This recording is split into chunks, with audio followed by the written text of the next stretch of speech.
such a pleasure to welcome Jessie back to Knowles. I was lucky to have had the opportunity to be his instructor, and feel even luckier now to have him as a friend. Thanks so much for being here, Jessie.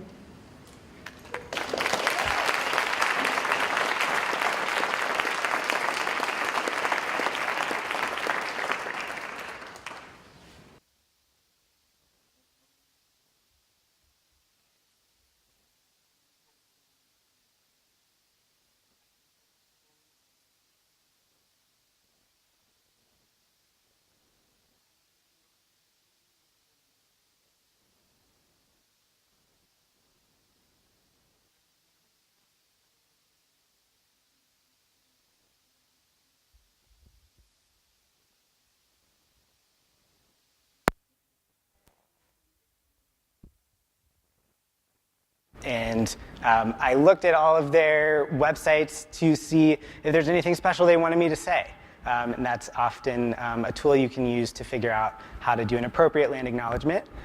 None of them had anything specific, so just saying this to honor the land that we are on and recognize that. I also wanted to mention the missing and murdered Indigenous women and girls movement. And the Wind River Indian Reservation has been really impacted, and I'd recommend doing a little research since we're so close by. And this website up at the top, that's where I got this map. You see Lander right in the middle, and then the colors are the different tribal lands, and you can see kind of where they intersect. So this is where we are going today. A little bit about me, a little about my course, what does it all mean for Knowles, and where can we go from here? And then at the end, I will leave a little time for questions. All of these photos are from my course, photos that I took when in the winds. And I just wanted to mention that I'm going to be bringing up some difficult topics and difficult conversations, and please take care of yourself. Self-leadership. If it applies to you or if it doesn't apply to you and you're feeling worked up, that's okay. And it's okay to step out if you need to stand up, move to the back of the room, do some stretching, whatever it is. So this is kind of a history and pictures of me on horses, all the way from really little to at the ranch. My ancestors are from England primarily, some other places in Europe, but mostly England. I grew up in Atlanta, Georgia, so have history in the South. And I've been living in Colorado since 2014. As JQ said, I'm queer and I'm trans. I've been working with kids for about 12 years in public schools, therapeutic schools, summer camps, and after-school programs, now in private practice. I've been working with kids diagnosed with autism spectrum disorder for about 5 years, mostly with kids who would be considered nonverbal or who are early communicators. I got a master's in counseling from Prescott College in 2018 with a focus on social justice. A lot of my work and research was in that realm. And I've had a private practice since September of 2018. Most of my clients are trans or non-binary or questioning folks or their families. Also might be on the autism spectrum or a combination of all of the above. My course was a prime wilderness horse packing course in the Wind River Wilderness.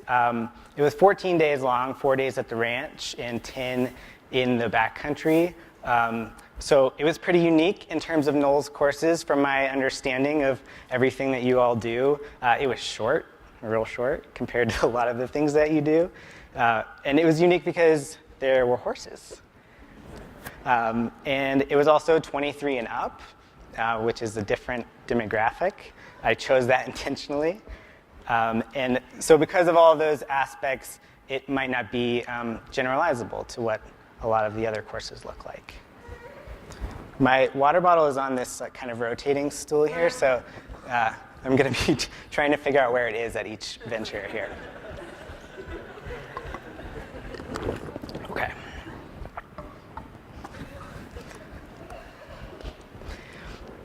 So before I went on my Knowles course, I was moving from Asheville, North Carolina to Colorado. And this was a really unique time for me because I transitioned in Asheville, North Carolina. So moving to Colorado was the first time I'd be living somewhere where nobody knew me as trans or nobody knew me as a woman or as a girl. So I was going through a lot of questioning in my head about what I wanted that to look like, and did I want to be out? What kind of community did I want to have? Stealth is a term used for folks who are trans who don't want to be out, and this was the first time in my experience where it was an option for me to be stealth. And my Knowles trip was positioned at such a time where it was a short-term opportunity for me to kind of test this out and see what it would be like to not tell anyone. That's what I thought at first. Spoiler alert, I really like being out, hence being here and telling all of you that I'm trans. So yeah, I learned a lot. But at that time, I was still kind of in a period of my life where the narratives about being trans that are so saturated in shame and so saturated in believing that there was something wrong with me, that it was really tempting to be stealth on my Knowles course. And it also, when I did decide that I had to disclose to Knowles, it came from that place of kind of shame and embarrassment. And I decided that I needed to disclose to Knowles because I knew that I would have to do a testosterone injection in the field. And I wanted to make sure that I was doing everything safely for myself, for everybody else on the course, for the horses, like storing needles on a horse. Like, what does that look like? So that was the big time that I decided I need to ask some questions. There was nowhere on any form for me to disclose this information and get the answers that I needed. Another reason, though, was the fear of being found out. And that's something that comes up. I work with a few folks who are stealth. I've had friends who are stealth. And that there's an overwhelming fear of everything that I do is going to be read as I'm trans or I'm more feminine presenting and someone's going to know. And I'm going to get hurt. I also had a question about the packing list. This is what it said then. Oh, it's not up there. Oh, no. Oh, there it is. Okay. So this is what it said then, and actually what it still says now. I did a little research, even after I gave a lot of people a lot of feedback. If you read this part on the right there, I was like, I don't know. I don't know what to wear. I don't know what kind of underwear I'm going to be needing here. I don't actually, having done this, practice this presentation a few times with some cisgender people, which are people who are not trans, they gave me the feedback of, who would read this and know what underwear to wear? So maybe it's not just me.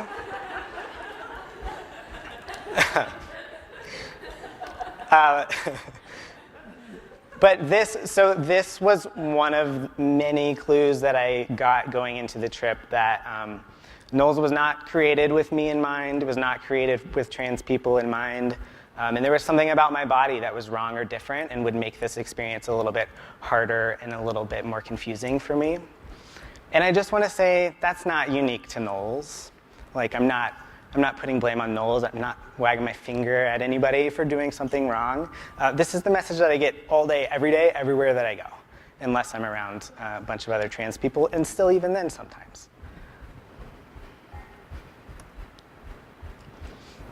So when I got to the ranch, these three amazing people greeted me, Julia, JQ, and Pat. This was another really unique aspect of my course from what I understand from the people that I talked to. Having two female-identified queer staff was really awesome for me. I felt immediately safe and comfortable, and it kind of took away the concern I had that I'm going to be found out and someone's going to hurt me because I had people that I knew would protect me as part of their role. Yeah. One of the ways that I got this message really early on was during the hygiene talk. And JQ and Pat led this hygiene talk. And it was body inclusive I'm not saying gender inclusive because they weren't talking about gender, they were talking about bodies. And the way that they presented the information, I got all the information that I needed to care for my body in the wilderness, and that obviously is super important. And more importantly, even for me, was that it sent me the message of this space has kind of been created with you in mind. At least this one little space where we talk about these things. I wasn't sure if it was happening because they all knew that I was trans and were kind of trying to figure out what to say, or if it was just how they do this in general. I recently learned from JQ that this was not her first time doing it in this way. Thank you, JQ. And yeah, it really, I don't think, the thing that really stood out to me is I don't think that other people on the course knew. I don't think that they knew that it was inclusive of my body because it was inclusive. Everybody was getting what they needed, and nobody was like, hey, why aren't you saying when women pee? They were just like, oh yeah, that's what I'll do.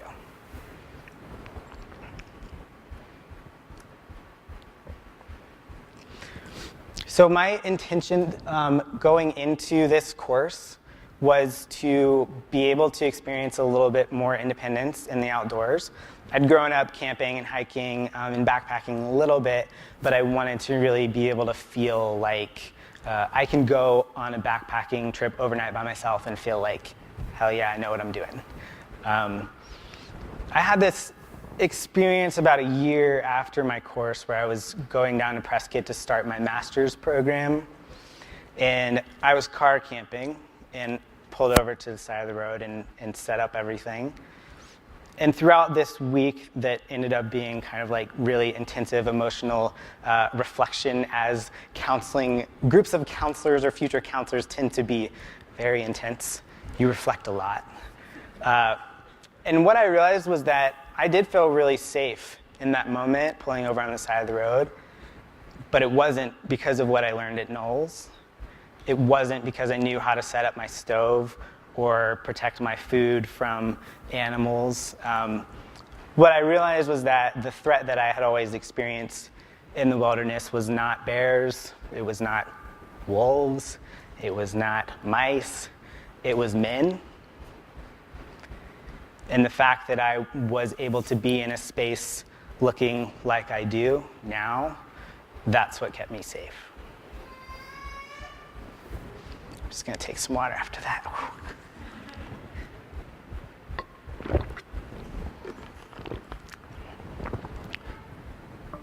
So, moving back to my course, there's this idea of minority stress. It's the things that people in marginalized groups take on additionally in terms of everything else in the world that is worth being stressed about. For me, a lot of that was and still is a lot of the time, I mean, talk about driving from Denver to Lander, Wyoming, fear of being found out, fear of, if I use the bathroom incorrectly or if I cross my legs a certain way or whatever it is, am I going to be safe? And on my trip, I was considering all of these things. JQ and I did a lot of one-on-one check-ins, and that's a lot of what I talked about is like, do I tell people or not? Because I'm really nervous. The things that I was worried about were things like, would people listen to me less because they knew I was trans? Would people ignore directions that I gave them? Would people listen to me more because they felt like it was their job to validate my masculinity in a way that put us all in unsafe situations? And this is on top of, being in Wyoming, and if you don't know who Matthew Shepard is, do a little Google research. When I told people that I was coming to Wyoming, straight cisgender people would say, it's so beautiful. Like, that is awesome. Wyoming is so cool. And then when I told queer and trans people, they'd be like, okay. Good luck. So the fear for me was, logical or not, will they hurt me? Will they kill me? Will they make fun of me? Will they leave me behind? All of these kinds of things. I say all that to say that marginalized folks who are coming on Knoll's courses are not just thinking about, like, how do I tie this knot? How do I, like, make a safe route choice? They're not just thinking about what kind of shoes do I wear. They're thinking about all of these kinds of things. Will I be safe? And these are things that you think about in your whole body. This is like a visceral experience of wondering about safety. And that should be considered on every Knoll's course of, like, if you're watching a student struggle with something or excel at something, figuring out what is the context that allowed them to do this or that caused more stress in their life. And that there is a lot of resilience that comes with being marginalized. And for a lot of folks coming on your courses who are marginalized, it's not going to be the first time that they know that. So they deserve a lot of credit for even choosing to be on a Knoll's course. For the most part, they know what they're getting themselves into. And I know there are a lot of younger folks who come on Knoll's courses. And for some of those folks, it might be the first time. And I talked to some folks actually who had the experience. I'm going on a Knoll's course and using a different name for the first time, using a different pronoun for the first time. And this was the first time they experienced what oppression feels like in a group from other students, and they were not supported by their instructors in that. So I also mentioned that for some marginalized folks, they might be outperforming. And you might think, wow, check this out, like how they get around all these barriers. And this is something that is known as minority exceptionalism, where marginalized groups need to outperform to validate their existence. So probably, I wouldn't be surprised if on my course, but JQ, maybe I'm wrong, that I probably did a really, really good job. And I know part of that is because I care about it, I love it, I was really interested. I've grown up in a very privileged educational environment where I had the money to get the education that allowed me to learn quickly. And I've been put in a lot of situations where I had to learn really quickly. Otherwise, people viewed me differently, and I was more likely to be left behind or forgot about or other ways marginalized. This is Ernie. Ernie is a wild Mustang. He's definitely a wild Mustang. He has a lot of fire in him and is a little wild. Very wild. He's literally wild. So we had a unique relationship, me and Ernie. There was a lot of wrangling, a lot of I'm going to stare in your eyes for a few minutes so you can trust me before I put this over your head. Are you ready? He was not. So one of the coolest things for me about going on a horse course was that I have spent a lot of my career working with nonverbal kiddos. And when I say nonverbal, I do not mean that they don't have things to say. They have a lot to say. They just don't do it with words. Similarly, Ernie had a lot to say to me when he was not talking at all. So it was really interesting to continue practicing building relationships with another being without words. And what does it look like to create trust and communicate with someone that you can't talk to? That was a really beautiful carryover into the work that I was heading right back to. Another piece of it was having my own emotions reflected back to me without words. So if I was anxious about where we were going for the day, Ernie was doing all these things. And I was like, what's wrong with you, Ernie? calm down. And then I was like, oh, that's me. Like, he's getting this message through my butt. And it's really clear. So one of the reasons that I bring up my work with little ones is pretty much every kid I've ever worked with will never go on a NOLS course. And they shouldn't, because NOLS is not accessible for them, and it would take a lot. Like, NOLS would be a completely different organization if it were accessible for them. They don't talk. There's like a lot of really serious behaviors, like self-harm or aggression. Like, some kids like literally would just run away in the wilderness, which obviously is not great. But every kid that I've ever worked with was influenced by NOLS because I went on a NOLS course. And the ways that I learned how to lead and how to interact with people and how to follow showed up in my work with the kids I was working with. NOLS impacts a vast number of people indirectly. So creating leaders who are competent in as many areas as possible is not only necessary, but it's also an amazing opportunity for NOLS to participate in social change.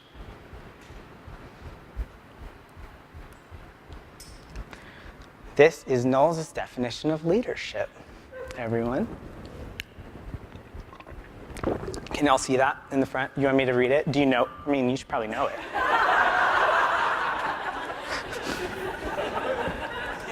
I'll read it out loud. Situationally appropriate action that directs or guides your group to set and achieve goals. So when I was looking at this definition of leadership, one thing that stood out to me was who is centered in this definition. And the way that I read it, especially action that directs or guides your group, leaders are being centered, not the people who are being led, not the rest of the group. This can obviously be problematic because it loses sight of the collective and centers the person who's learning how to lead or in that leadership position.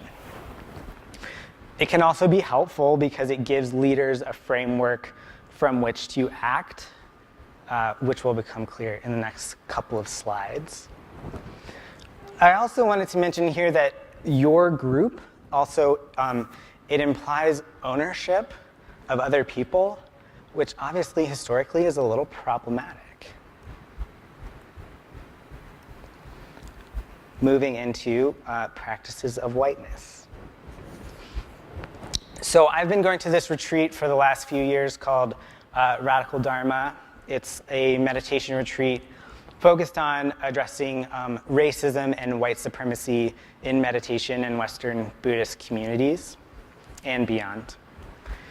The reasons that I'm focusing on practices of whiteness right now for you in this group, in this talk, is because I've heard that you've all had some related conversations, hopefully, in some of your training. Because systems of oppression are all connected, and a lot of these things that show up as practices of whiteness are also practices that oppress based on class or ability or gender. Also because I had this list. This list is from the Radical Dharma retreat. We all together as a huge group brainstormed practices of whiteness. We started out as a whole group together talking, just like spitballing ideas basically. And people of color at any moment could veto something that a white person said. And at the end of the conversation, white people had to stop talking and giving ideas, which can sometimes be hard to do, as you probably all know. And then people of color were able to give all of their own information. And white people could not veto that, as they shouldn't. Okay. So one of the practices of whiteness is the idea of voicelessness in groups of color. And a lot of times that can look like, trying to figure out how to get more people of color on a trip and feeling like that's white people's job to decide and make those decisions. And like I said, systems of oppression are intertwined, so this could also go for trans people. How to get more trans people on a trip, that's not a cisgender person's job to decide.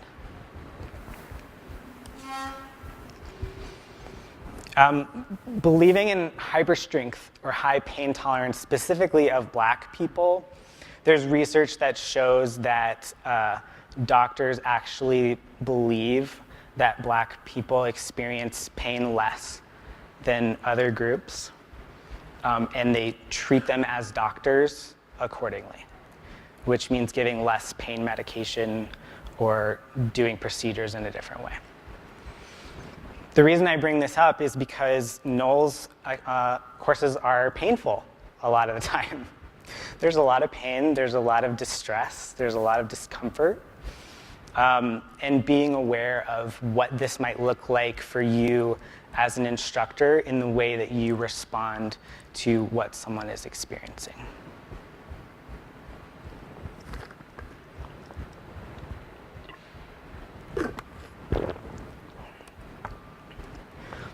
This I've already done on this slide, which is the idea of people of color as one group. Incredibly problematic.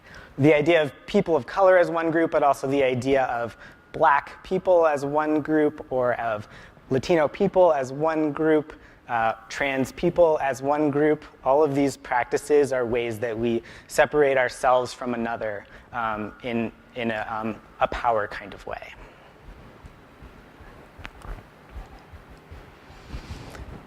Mediating number and representation can look like deciding how many people on a TV show we need to meet this quota of this kind of person. Can look like at NOLS possibly figuring out which faces you're going to put on the website, or what kind of people you are going to try to bring in as if that were your job. And deciding, kind of like, this is too many people is another way. So you have like, this is not a trans course, so we don't need 8 trans people.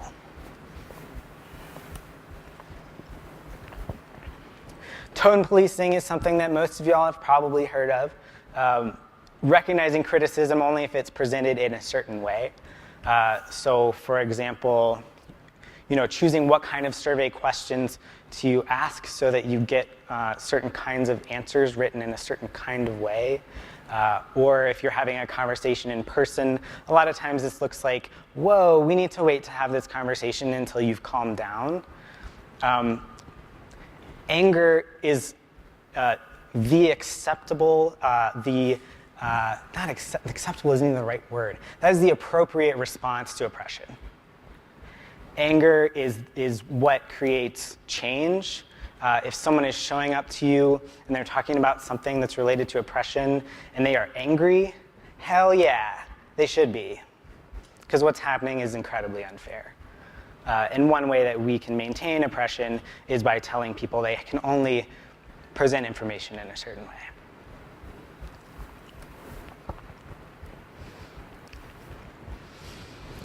So for many white people, it is tempting, even in an unconscious way, to position ourselves closer to people of color, to demonstrate that we are accepting, to demonstrate that we are safe white people, without recognizing that actually just our body being in that space makes the space less safe.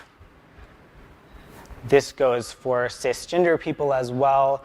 When there is a trans space, it can be tempting for cisgender people to, 1, call themselves allies of their own accord, and 2, to enter the space to demonstrate that they are accepting and like cool cisgender people. But just them being there actually makes this space less safe. Oh, how that might show up on a course is probably pretty obvious. of that there may be people of any kind of marginalized identity on the course, and recognizing what that means for their perceptions of safety based on who else is in the group. Also thinking about the historical context of the wilderness and all of the ways that the wilderness itself is like there's a narrative and a history of a lack of safety there for people of color, for queer people, for trans people, and that like the things that a lot of people find comforting and grounding and supportive about the natural world can bring up feelings of a lack of safety for people who are of marginalized identities.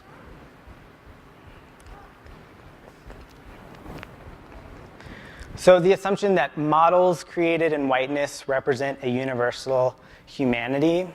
So for example, Knowles was created by white people, and the assumption that the Knowles leadership models can or should apply to all kinds of people is problematic. That's not to say it's not useful. It's not to say throw it all out.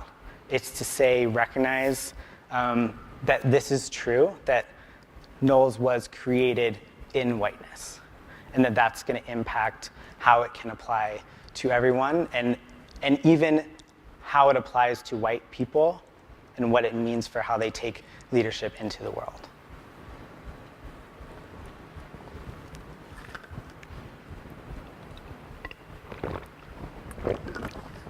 I know y'all probably can't see this up front, but valuing academic ways of knowing over lived experience. If at any point during my presentation you've wondered, where do you get this information? Or I wonder if there's a resource for that, or is this going to be cited? Notice that.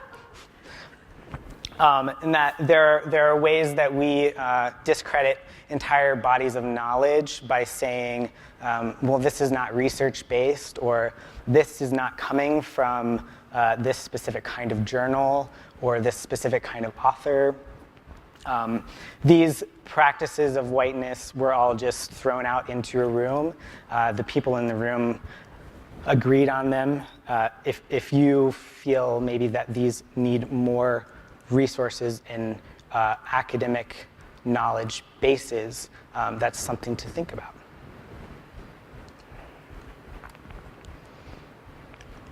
Another practice of whiteness is perfectionism and meritocracy. Meritocracy being the more you achieve, the more valuable you are as a person. So on a Knowles course, meritocracy might look like you tie the best knots, you pack the best packs, you choose the best routes, and that means you are more valuable as a person on our course. Perfectionism, that's a pretty obvious one, I feel like. It's like, I feel that a lot when I'm doing this kind of work, when I'm giving this kind of presentation. I feel a lot of the pressure of perfectionism and knowing where that comes from, and knowing that because I've been put in situations in my life because of my identities and how I was raised to get as close to as possible to perfection, that's given me this urge to be more perfect. So I just wanted to say out loud that I feel worked up talking about this stuff. And at Radical Dharma, one of the main things that we do is try to have these kinds of conversations from an embodied place, from our gut, rather than our head, because a lot of us have these conversations from our head, and we can tick off all of these things. We can tick off, this is a racist thing, that's a racist thing, this is a transphobic thing, whatever. But there's an element of not feeling it. And that is that is one of the main ways that these kinds of oppressions survive, is that people, particularly people who are not being oppressed, people who are in some way engaging in practices of oppression, they have the ability to not experience their impact in their body.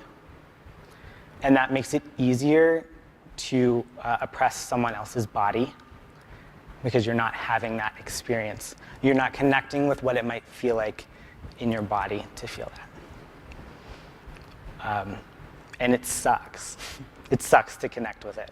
It's not comfortable.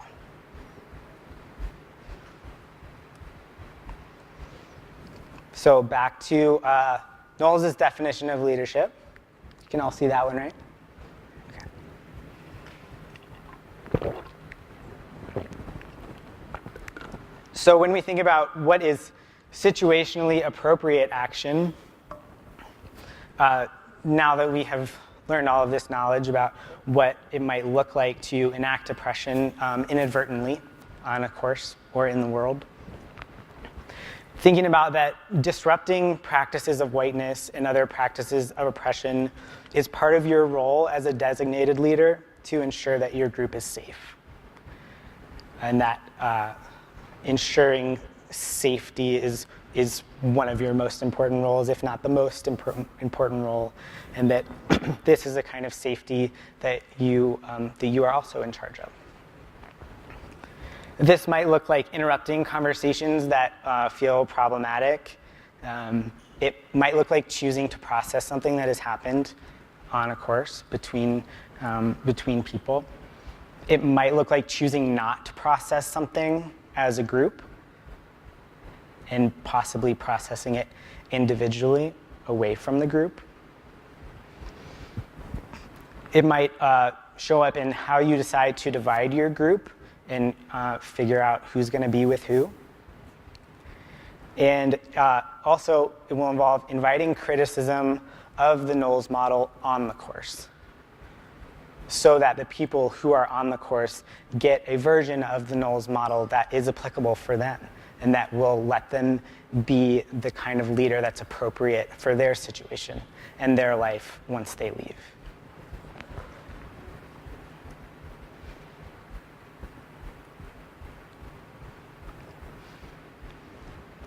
So once again, I just wanted to say out loud, feeling left out is not new or unique to Knowles for marginalized people. Knowles is an average environment in a bunch of oppressive systems.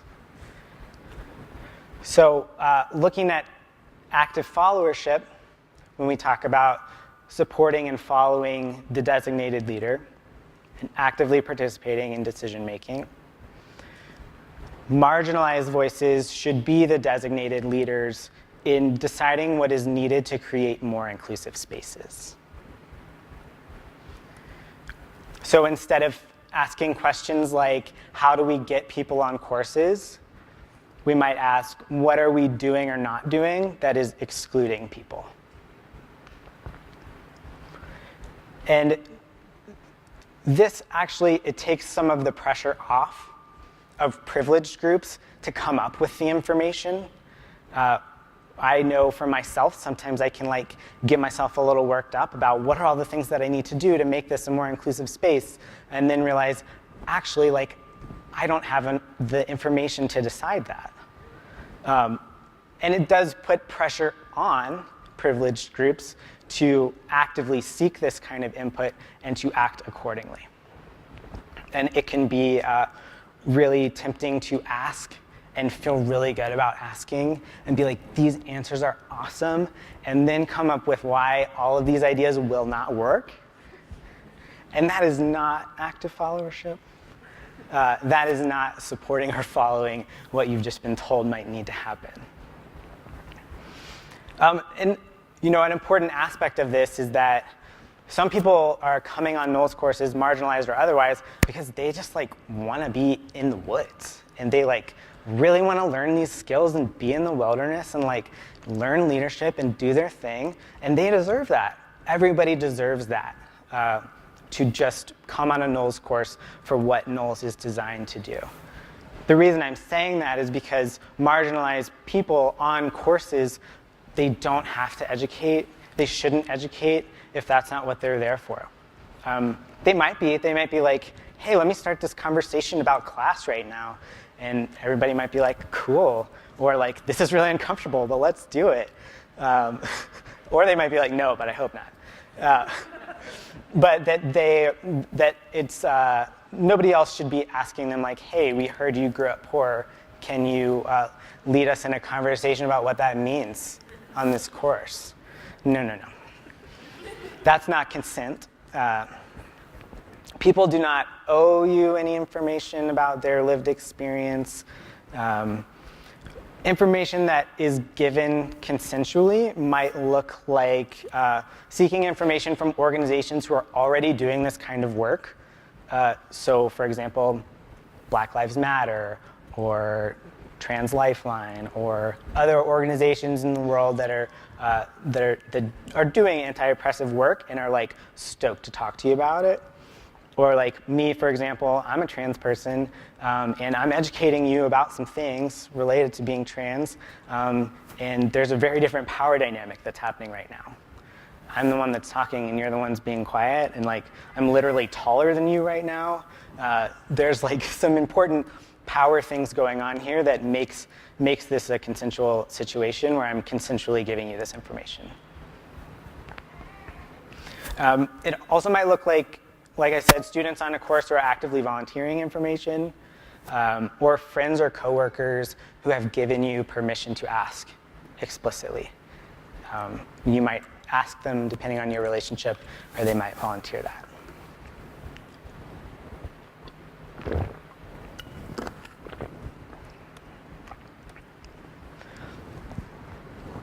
So this says, there is a significant difference between all are welcome here and this was created with you in mind. So going back to when I was looking at my equipment list, I did get the sense that all are welcome here. And especially from the responses that I got that were very like accommodating and like, yes, let's figure out like how you can safely transport needles on a trip. But I didn't feel like this was created with me in mind.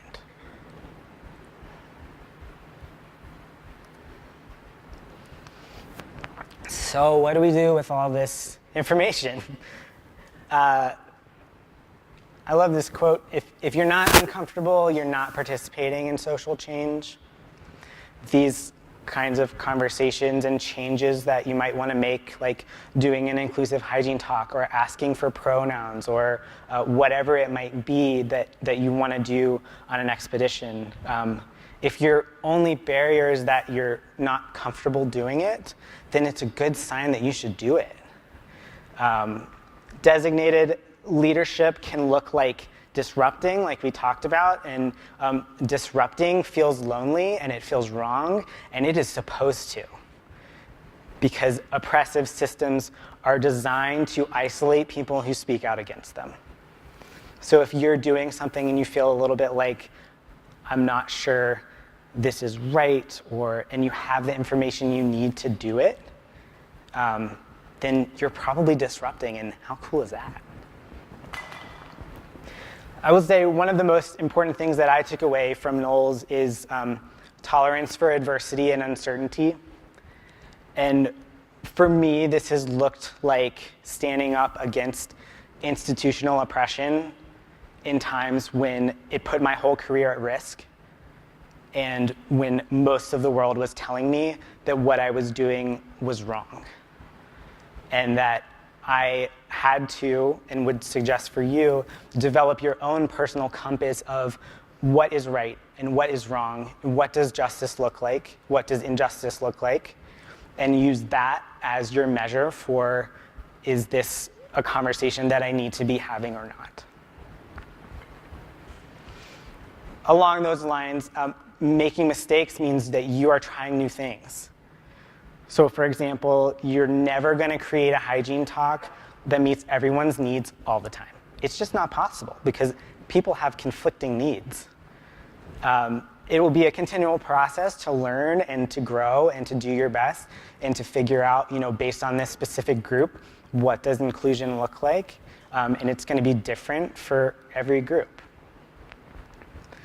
And when you do make mistakes, it's important to engage your active followership and to understand what the person that you've burdened needs. So the person that you've burdened with transphobia or homophobia or racism or classism, to understand what it is that they specifically need from you. When I was doing this with some other trans friends, one of them was like getting real fired up, and he was like people have to apologize. Like if people mess up pronouns, they have to apologize.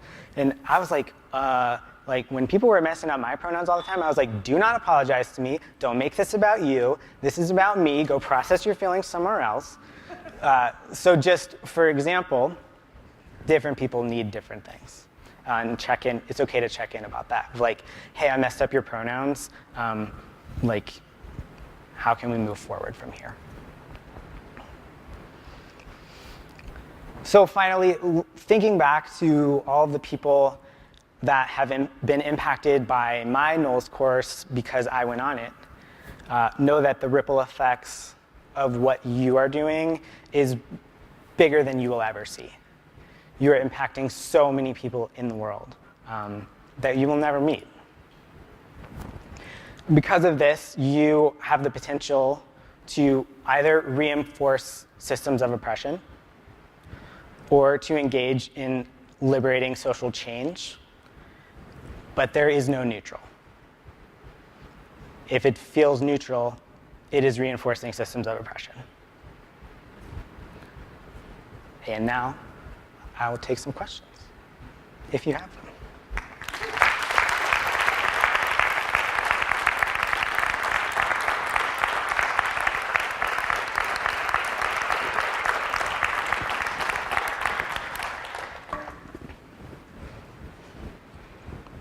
Yes. Jessie, I'm sure you said, what year was your course? 2014, right? Yeah, 2014. Yeah. Yes.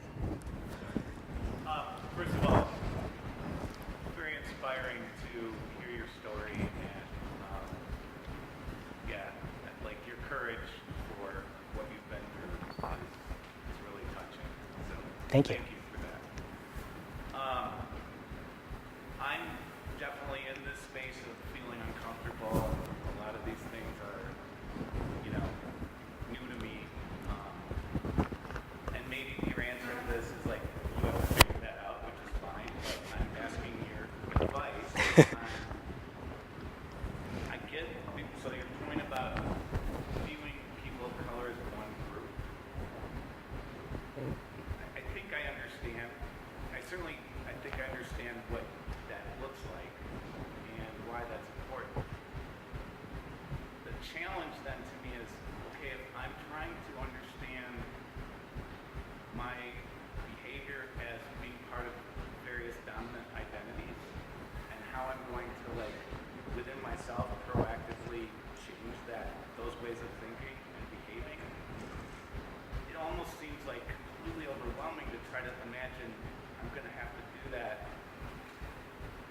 I'm not sure how I can articulate this. There's seeing people as individuals and understanding each individual person's experience and identities that might be marginalized. And then there's, okay, what are the strategies I'm going to use to change the way I'm thinking about, people of color or people with different sexual orientations or whatever. I don't know how to articulate my question, but does it make any sense to you? Let me check. The good thing is part of my job is listening to things that don't make any sense and then checking in to see if I got them. So sometimes I do, sometimes I don't. So the question is, it's already overwhelming enough to think about how you as a white person are showing up with people of color. So to imagine what it might mean for you as a white person to show up with and interact with differently people who are black or people who are Latino or indigenous, that just becomes exponentially overwhelming. Yeah, or maybe it's this, it's like, let me give you an example. The Okay. pronouns, right? Yeah. So I want to embrace that, but then I've also heard that, we talked about being in stealth mode and stuff like that. Yeah. And so I've heard this like point made that like some people might not even want to identify their pronouns and just like have it sort of not be part of the discussion. Yeah. And I can see I can see somebody might want to be like, hey, I want to be called this. Okay, great. Somebody else is like, I don't even want to have this conversation. So I'm sitting here like, I've never had to even think about this, and I'm like, I'm actually wondering, like, should I write my pronouns on this thing? But I'm not sure if that's like the right thing to do.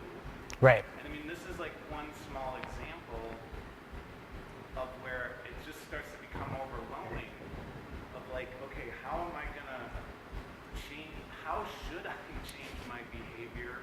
Some things I think are obvious, but it very quickly can start to feel overwhelming. And again, I'm not asking you to solve this problem, I'm just wondering if you've thought about it at all. Yeah, and I'm actually really glad you brought up that example because it was something that I had noted in my mind to say that didn't happen.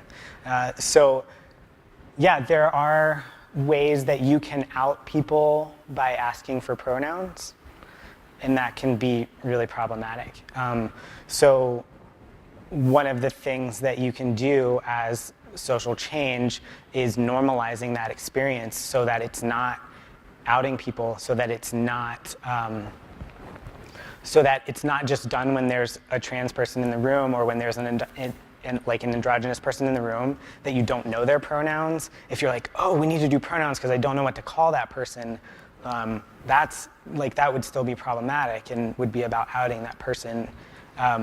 But for example, if you were to write your pronouns on your name tag, you would have 0 social consequences. You would be completely safe. People might ask you why you did it, and then you have the power to create social change by moving that forward. One possibility, and you would want to ask other people as well, but from my perspective, one possibility is just normalizing that so that it's always done, so that it doesn't out people, if that makes sense. So normalizing the things that are inclusive, but not doing it in a way that becomes like really excessive and burdensome, which I have seen happen, which means like you meet a group and it takes like 30 minutes to like get through names because you like need to know all the things. So does that answer your question at all? Yes. Okay. I think that bigger, there's probably not I'm sure there's not like a single answer for it. So I think it's probably just continuing. I really like your point about seeking out the viewing yourself as an active follower, doing like my case, right? It's kind of like male, like privilege all up and down the line, right? Pretty much any identity I choose. So view myself as an active follower and seek out the people who've taken on the designated leadership role in this area to learn from and get the answers to that questions that I have. That seems to be the best guidance. That's awesome. And I would also say we are all victims of racism and classism and sexism, regardless of whether we are privileged or not. So dismantling those systems is important for all of us.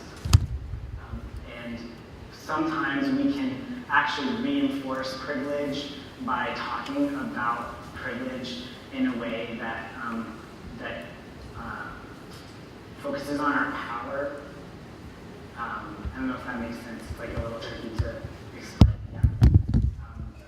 So understanding like there are ways that you, and I'm just pointing to you because we were just talking, but that you are also a victim of racism and that it's changed things in your life. Sometimes it's made it easier. Sometimes it's probably put blinders on you. And that it's just important for you to locate yourself in that dynamic as it is for you to understand how to interact with other people who are burdened by that kind of oppression.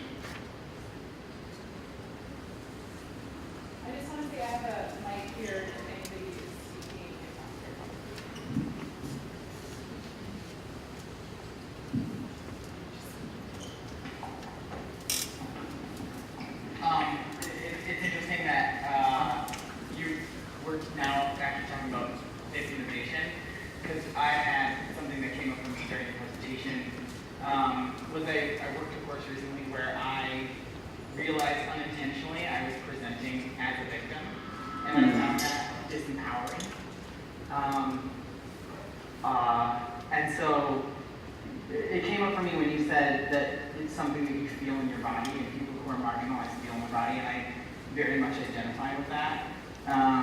And you said it sucks. And I think it's like, for me, I was like, does it?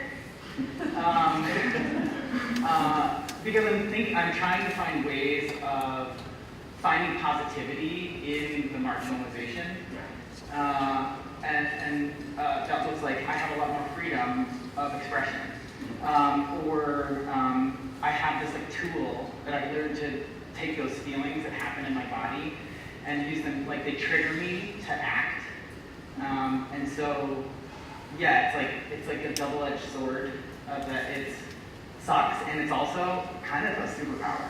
Yeah, yes, I love that. Thank you so much for bringing up that point. I mean, in my work with other trans folks, like a lot of what I do with them is to identify, like, you've been told that this is a thing that's hard, you've been told that this is wrong, and how can we, in this space where there are no cisgender people here, kind of flip the script to something that's actually authentic for you, and is actually about your story of, like, you're getting these messages in your body and you've been taught they're trauma, but actually they might be, like, your superpower.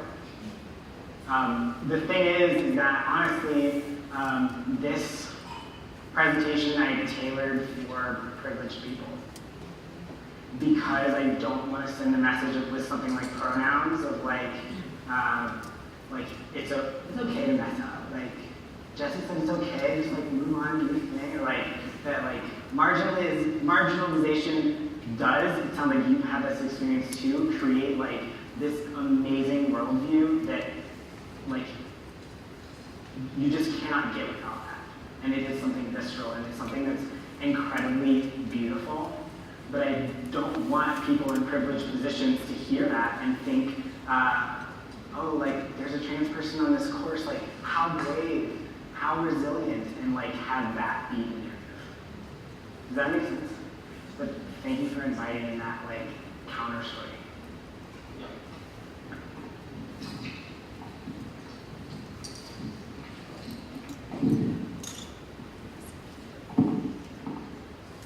I'm curious with your lived experience and the lens that you're presenting to us right now, what qualities or values you think you would like to see in our next executive director? Whoa. All right. Yeah. Loaded question. I don't know a whole lot about the current executive director. I don't really know a whole lot about. Oh yeah, no, for the future. I'm just saying I don't know a lot about the context. I don't know a whole lot about Humboldt as an organization. Context is your nose course. Okay. You would come down to the nose course. Yeah. Well, I have to be honest in saying the thing that made me most comfortable was just literally seeing queer people. There's something that's really important about the face of the people that you are seeing and what you know about their lived experience based on that. When, like, for example, most of my clients are trans, and sometimes we take a few sessions to kind of figure out, like, you don't have to tell your story that way, like we were just talking about, because I'm a trans person. And then something clicks, and there's a whole different experience of acceptance, and you get it. So I would say, you know, as unfortunate as it is, because it might be hard to find, it might be hard, people might not be interested in the job, but that having people who are the face of like how you want the organization to be more inclusive, that person needs to be the face of how you want it to be inclusive without being tokenizing, which is a hard line to follow. I think also someone who is not afraid to make decisions that hurt people's feelings or that make people uncomfortable because they know that it's what's right for the world. Does that answer your question? Some of it, yeah, for sure. Do you have more? I'm happy to say more. Okay, yeah.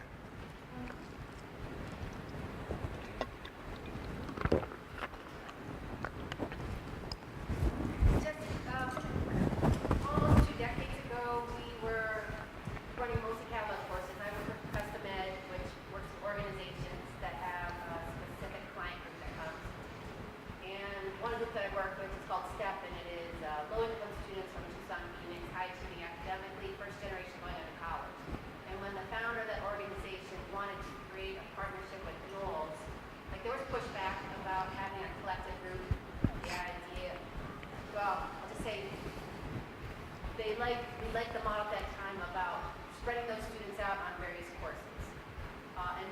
about 18 years of successful courses that run in the summer for that group specifically.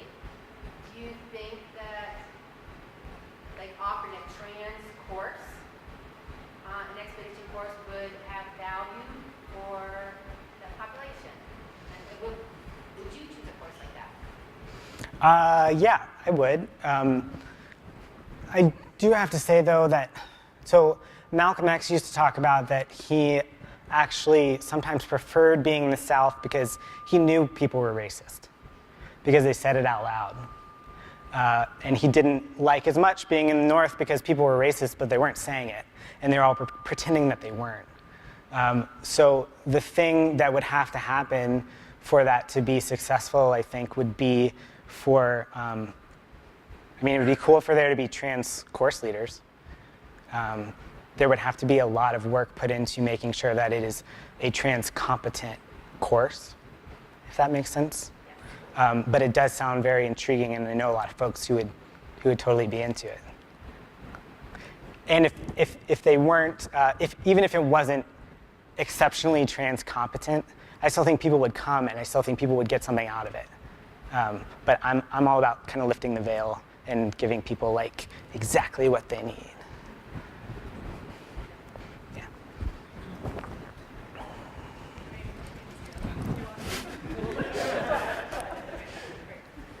If you were talking to trans youth in Denver, someone was going to take your course, what advice or coaching would you offer them? It would depend on the person. Some people are, like I've mentioned a few times before, have been so taken over by narratives of trans experience that are really oppressive. One of the ways that shows up is that there can be kind of like a hypersensitivity to being wronged, and that is valid. Whenever anybody is there, that is a valid experience. And it just makes being in the world really, really hard. And I would say that if someone were at a point where like any instance of misgendering, and it was likely to happen, would create crisis or anger or a trauma reaction, I would say don't go on a Knowles course.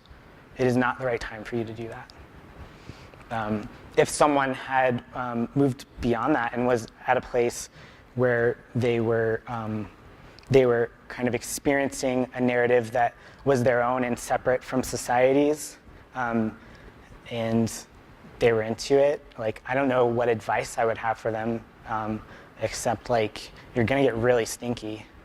You're gonna stay stinky. But like, the kind of advice I would give to any other person, I guess.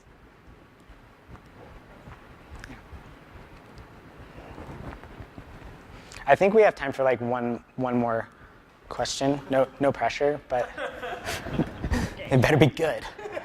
Better be. I was curious when you were talking about putting folks in marginalized identities as the designated leader role and asking them what they need and not trying to make assumptions. I sort of hear a pitfall there in also trying to do that while also not abdicating like the emotional labor of just being like, oh great, I'll just sit back and ask you how you want me to do this. Yeah. And I'm curious there, like if you have tips or ideas how to stay engaged in that work while also like listening and acknowledging those folks as designated leaders. Totally. That's a really good question.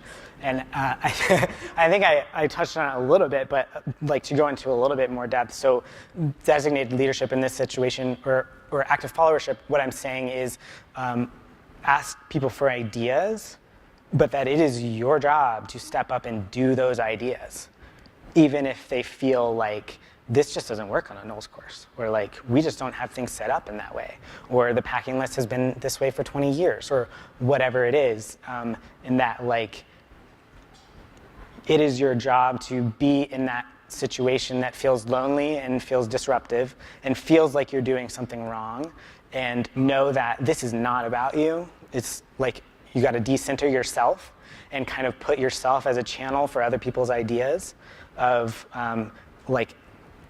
in being allyship. And by the way, you can never ascribe yourself allyship. That can only be given by marginalized groups to you. One of the ways that you can be in that role is just kind of viewing yourself as like the vessel through which these ideas come. So if someone says, I really need like a pronoun introduction on this course, then your job is say, okay, great, pronoun introduction, and not like, I just don't know how to do it, or like, I need to ask some more advice. It's like, they literally just told you what to do and how to do it, so just do it. Does that make sense? Okay, cool. All right, thank you so much, everybody, for being here and asking such great questions.